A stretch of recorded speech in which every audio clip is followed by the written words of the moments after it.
กินแหลกแข็งกินแหลกแข็งจะบำรุงกำลังว่ามากกว่านี้โอ้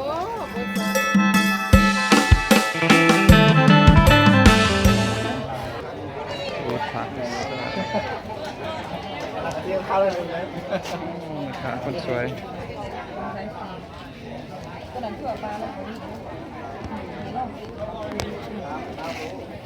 เขาโตกัน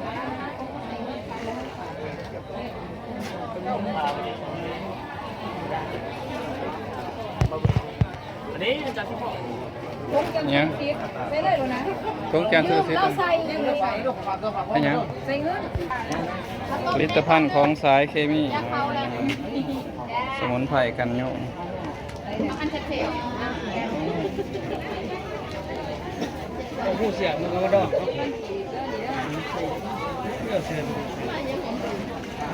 ไหวบักเมา ใส่นางดีเขายาลังกา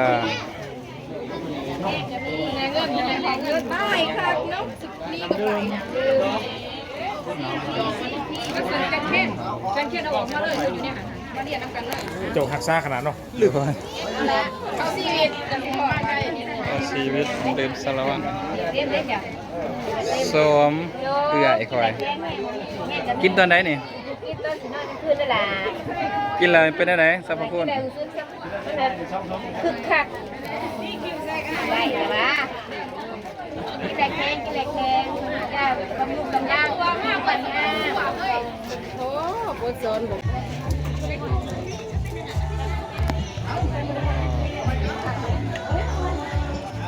ว่าเกือบ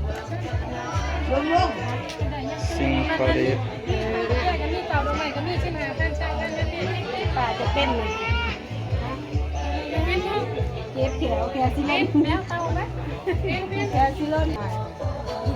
เป็นลูกชิมหาจ้า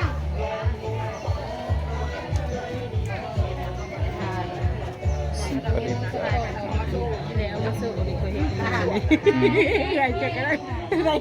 ขายข้าวเองมูนี่นะยังไม่ไหวได้ติดไป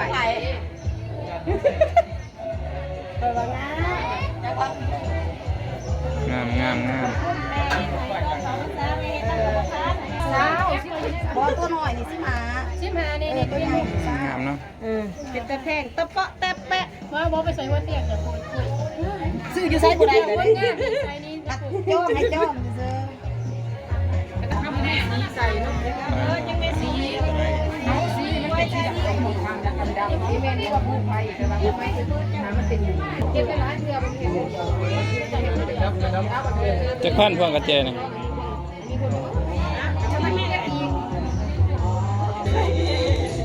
มีแต่กำงามนะ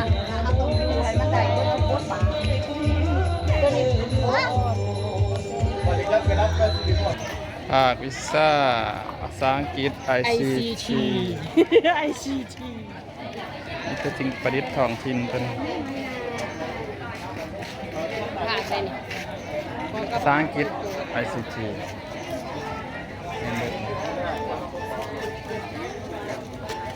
บางแถวปฐมมันมีโควิดนี่พาเขาเองอัศวะเคมีมีคณิตศาสตร์คนไทยมาตั้มให้แขกตั้มให้เฮาไฟกระไดกินบ่อันเอาอะไรตั้มคือ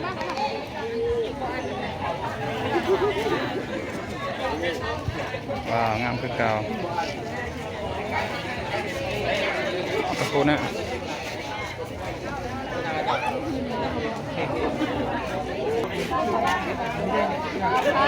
ซื้อซอยกันเองมาเฮาใส่ป่าจังเลยแห่ร่วมกำลัง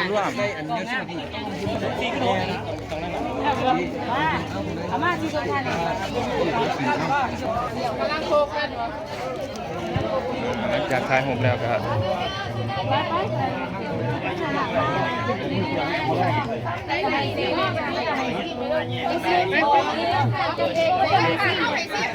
จะให้ซีมรวมมันจะสิพา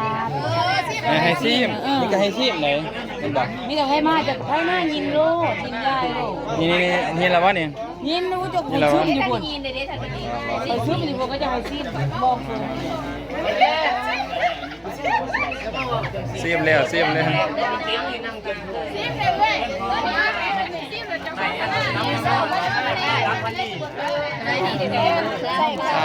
20,000ใส่ดีใส่คัก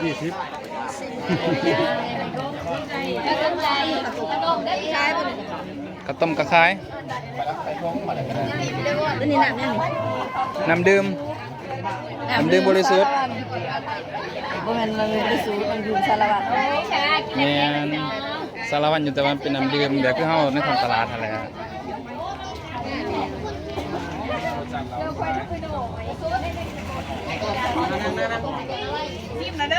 เนี่ยในยินให้ไอ้คนซีมกันที่นี่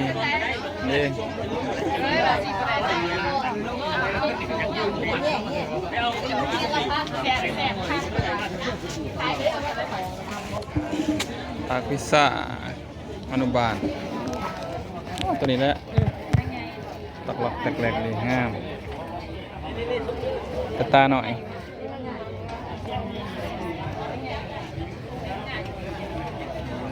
กดเครื่องเลย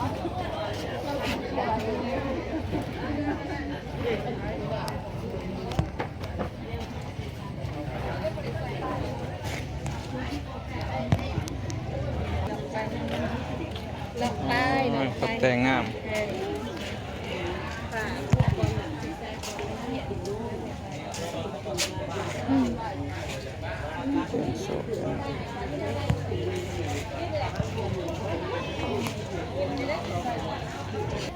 พิซซ่าผ้าสาลาวผู้จักหักคอหักเมหักโกง ตอนนี้ซิมฟรีกับข้าวซิมแล้วป่ะฮะตนและผู้จักหักมือมังที่พ่อแม่ปูยาป่านายได้สั่งสมไว้ให้ย้อนได้รับการอบรมบ่มสอนจากขุนแผนทั้ง3บางข่าวโคต้าเข้าเป็นเอกภาพบางข่าวตัวนี้ออกเป็นหลายจุดหลายเล่าหลายเผ่าหลายเด๋อ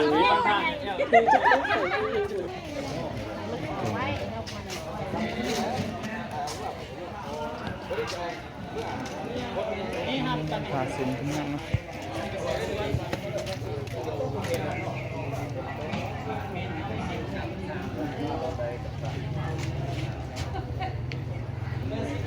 บางคนมาบางคน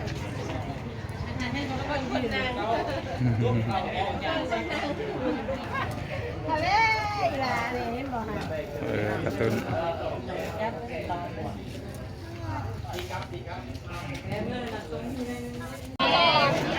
น้ำข้นเพิ่นให้เรา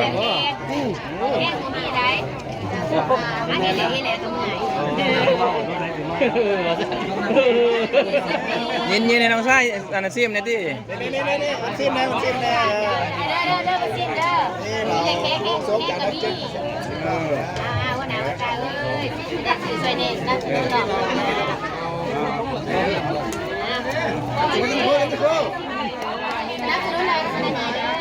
โอ้ครับเราไม่สนใจกินอะไรแค่ไหนซิมเด้อวันนั้นได้ก็ตัวแค่ซิมแต่พวกมันโลกของเราคือโซ่นี่ก็ได้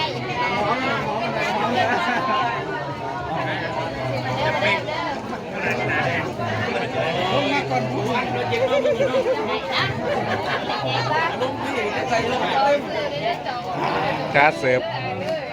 ใช่แหละแล้วป่ะโกงแกงโกงส้มทีนี้แข็งกันลงจิ้มนี้กินบ่ได้เอาจิ้มเลยไปเนี่ยเม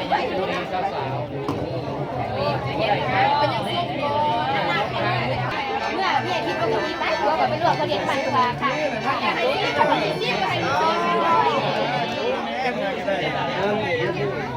ก็คนเป็นเรื่องหา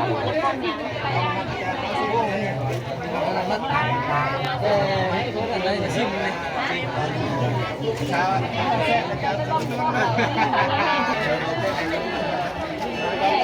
ท่านผู้อำนวยการเจอคู่สารวัตรเพิ่นเยี่ยมยามสายชีวะเคมีศาสตร์สวยในเด้อเราก็ได้กัน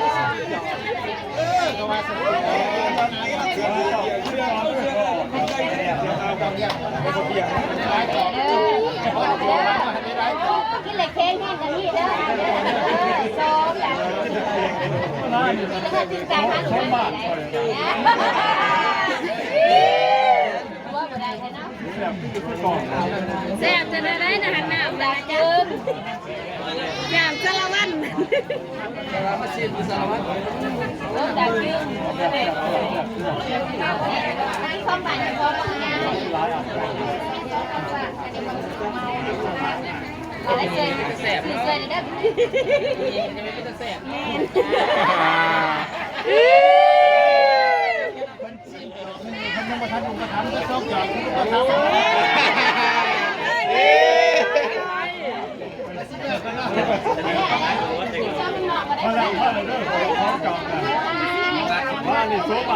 ่เหล็กแข็งได้อายหลายคนจะทักไปได้ดีเราจะฝากนี่ก่อนในซีแม่แหละไม่หน้าบ่เช็คก่อนสิโกนเหล็กแข็งอายเมาได้เมื่อใดจะคนมาขุดโซนเที่ยงเราเข้าเลยเที่ยงข้างเราไม่เนอะจ้าอันนี้เราไม่ซื้อกันเนาะถ้าของที่นี่เขาผลิตเองจะให้พี่วะน่ะตัวนี้เป็นผลิตเองผลิตเองถ้าของแค่มีอะไรผลิตเองเริ่มยังแล้วมันอีกไงผลิตเองนี่นะจะเวิร์กนี่นี่มีชาลอนเก่งเติมเลยผลิตเองเองบอกเด็กโอ้แล้วก็เมียนก็ได้ของดาวันบอกด้านทุกอะไร3 10 พันอยากได้10เลยก็ได้จ้ะ3 ตุก10โหลดมันอยากทอนบ่เป็นใจเงินอันนี้มันเก็บมันนี่มันเก็บแล้วมันเอาไว้โอ้ยมันเก็บมันก็เอาข้างหน้ามันเป็นเก็บมันเก็บมันเก็บมีน้อยไม่แซ่บทอดไหมพี่ทอด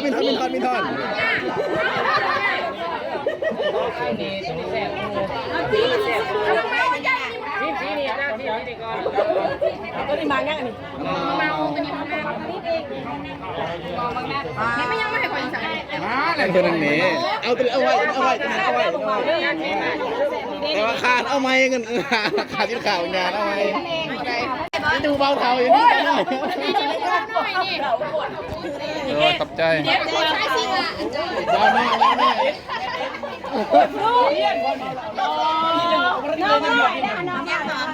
น้องน้อยปีนึงจะมายังปัญหาจอบอะไรจะบ้งต้องหาตัวนี้หาที่หาบ้างจ้าไปอีกคน